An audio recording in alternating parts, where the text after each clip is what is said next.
Olá pessoal, 31 de maio. Eu quero conversar um pouquinho sobre a imprensa. As notícias que a gente tem ouvido falar, tudo que a gente tem lido nos jornais, ouvido pela televisão. Eu tenho notado que a imprensa tem se comportado como uma torcida organizada, né? A mídia é como se fosse um campo de torcida organizada. De um lado, uma maioria esmagadora, como se fosse assim a torcida do Corinthians ou do Flamengo, né? Gritando fora Temer, renuncia Temer a qualquer preço, sem se importar com a investigação propriamente dita, sem procurar entender o que foi que realmente aconteceu. E do outro lado, uma minoria, uma torcida pequenininha, né? Defendendo o Temer, dizendo que ele foi vítima de um golpe, que ele deve ficar em nome da estabilidade do país. Eu não sou torcida organizada, eu só torço pelo Brasil e pela verdade. Então, como operadora do direito, né, muitas coisas me causam perplexidade nesse momento. Então, por exemplo, a agilidade com que esse processo do Michel Temer está caminhando no Supremo Tribunal Federal e na Procuradoria da República, onde a gente sabe que processos ficam parados durante anos a fio, né?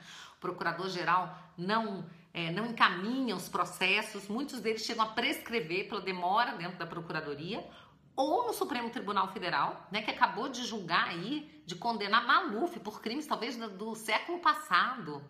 E tirando o caso do Eduardo Cunha, eu nunca vi um processo andar tão rápido como esse contra o Michel Temer, tá? Bom, e tem outra questão, né, que é a questão do juízo natural. No meu modo de ver, a defesa do Temer está correta quando diz que o Fachin não seria o relator automático do processo, porque esse caso não tem a ver com a Lava Jato. Mesmo que o Janot diga que esse caso envolve políticos que estavam tentando atrapalhar a Lava Jato, isso não era motivo para o processo ser entregue diretamente ao Fachin, ele teria que ser distribuído, o que também não nos traz nenhum alento, porque para qual ministro supremo, né, a gente se sentiria seguro se o processo fosse distribuído? Na verdade, a gente não pode confiar no Supremo Tribunal Federal. E hoje estamos vivendo uma ditadura do Supremo, né, e do chefe aí da Procuradoria-Geral da República, não é? Que trabalha de forma totalmente seletiva. Bom, além disso, eu acho muito estranho que um relator tome decisões dessa envergadura, como abrir investigação contra o presidente da República, determinar a oitiva do presidente da República, sem levar o processo ao pleno. Não importa quem esteja na presidência da República. Para que a gente tenha um mínimo de segurança jurídica, nós temos que cumprir aquilo que se chama de liturgia do cargo. Então, o pleno do Supremo Tribunal Federal teria que ser ouvido, não é? E não está sendo. Então, muitas coisas me causam uma enorme perplexidade para aquelas pessoas que perguntam como é que o Temer ainda está aí depois de tudo que ele fez. O que foi tudo que ele fez?